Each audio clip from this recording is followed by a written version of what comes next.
Ayan, dito na ako sa Nyugan mga kabayan. Ayan, medyo matataas naman yung damo. Di bali, pinapalinisan ko lang mga kabayan yung mga tapat lang ng nyog. Ayan. Ayan, malilinis siyang may nyog mga kabayan. Ayan. Ito yung luya mga kabayan na pinapaharbis ko na. Ayan.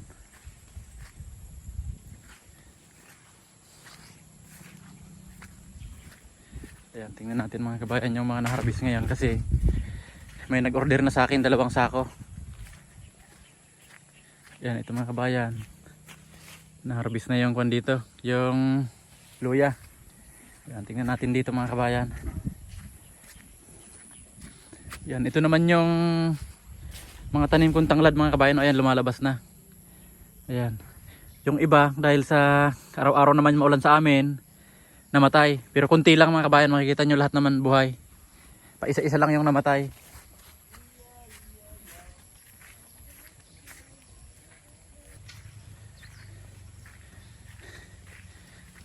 Ayan na mga kabayan. Tapos yung ayun, hindi na ako kilala mga kabayan ng mga aso. Kikay! Kikay! Ayan o. Kabang! Oh, 3 ng aso dito. Ayan, bihira kasi ako pumunta dito mga kabayan. Kaya ayun o, hindi na ako kilala ng mga aso dito. Ayan, ito na yung mga na-harvest na luya mga kabayan. Ayan. Tapos ito pala mga kabayan yung nasira ni Juan. Ayan. Nire-repair ngayon. Ayan o, itong kalahati lang. Ayan, umpisa doon, saka dito. Nasa kuwan lang yung 3 yero lang mga kabayan. Bumaliktad dyan dito. Ayun o. Ito mga kabayan o. Ayan.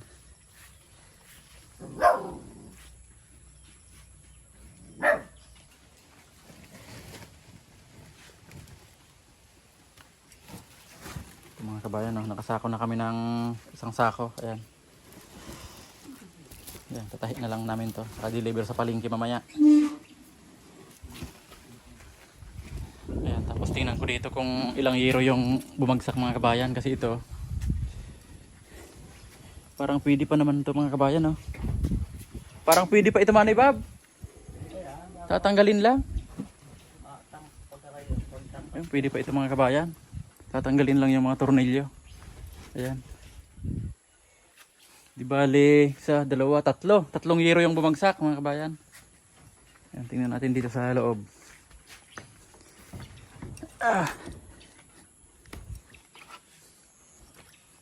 Hindi ko na kasi naasikaso dito mga kabayan, no? Dahil sa kare-repair ng mga antina naming natumba. Ayan mga kabayan, no? Kailangan naman ikuan. Kailangan i-grass cutter yan para makabilo yung kuan, tanglad, lemongrass mga kabayan. Ayan, no? Pero malinis pa naman.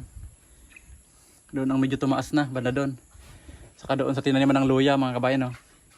Matataas na. Yan, pero dito sa ginawa kong kulungan ng kambing, ayan, malinis yan mga kabayan. Yan, meron kasi ako ditong isang taong kasama ni Manay Bob. Yan, pag minsan naglilinis-linis siya dyan. Tapos taga-alaga ng kambing. Kasi yung kambing ngayon mga kabayan, pinakawalan. Hindi ko alam kung nasaan dyan. Umuuwin lang daw yun paghapon na. Yan, dun sa harap mga kabayan, may bakod naman. Ayun o.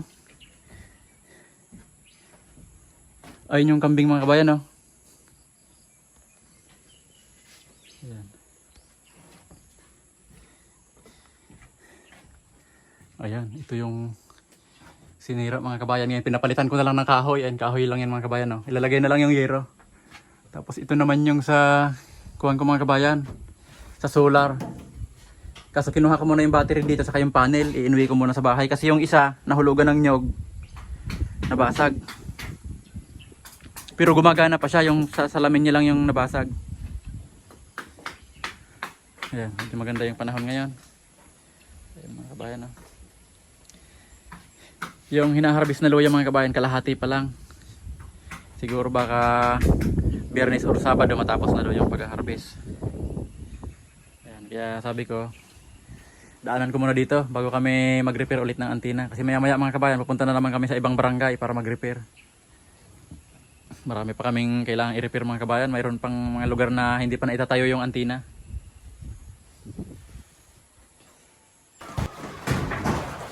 Yan, tingnan natin mga kabayan yung baboy na yung Manay Bob dito. Ayan. Ito. Mayroon pa palang luya dito mga kabayan. Ayan. Makakuha na to. Mga 80 kilos na to lagpas. Kasi doon sa amin mga kabayan may pinakilong baboy. Laki-laki lang konti dito. Saktong 100 kilos.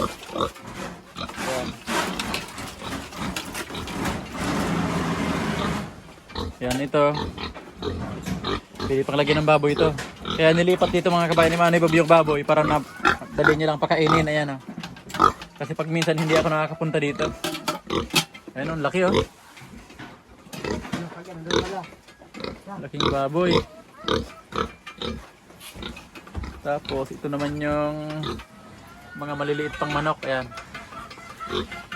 Tapos pag umulan naman dito mga kabayan, ayan may alolo dito si Manay Bob. Ayan diretso dito. Ayan Ayan.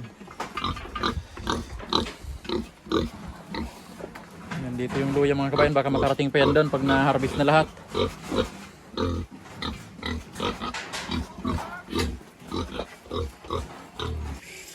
Ito na si Puro mga kabayan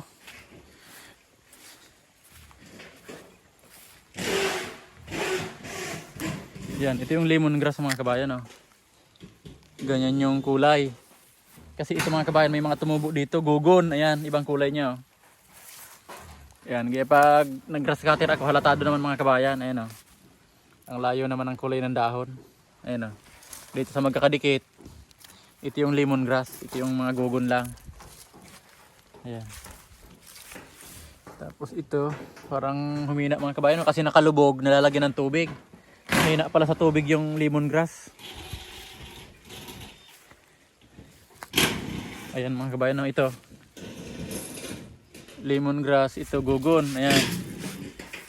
Iba yung kulay, ayan Pag nakadikit dyan, halatado naman. Ayan ito mga kabayan Tapos ang kasunod niya ito. Ayan, kailangan tingnan talaga pag may mga katabing kuhan, gugon. Ayan, medyo tumataas na yung damo mga kabayan. Kailangan naman pa linisan. Ayan Ang spacing kasi dyan mga kabayan, 1 meter. Ito. Tapos yung paganon, 50. Ayan, medyo malalaki dito sa nakaangat sa kuwan mga kabayan yung hindi nalalagyan ng tubig. Ayan medyo malalaki siya Ayan. Yung iba mahina mga kabayan. Ayan Yan hanggang doon na yan sa dulo. Puro lemongrass yan mga kabayan. Ayan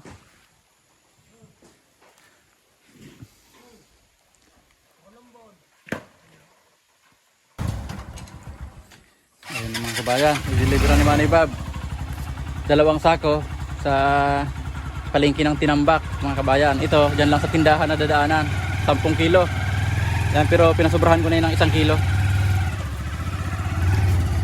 Ayan.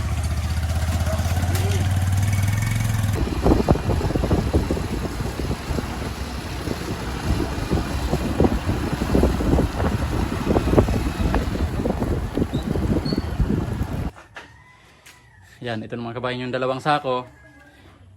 Ang naging timbang niya mga kabayan, itong nakapatong na to 50.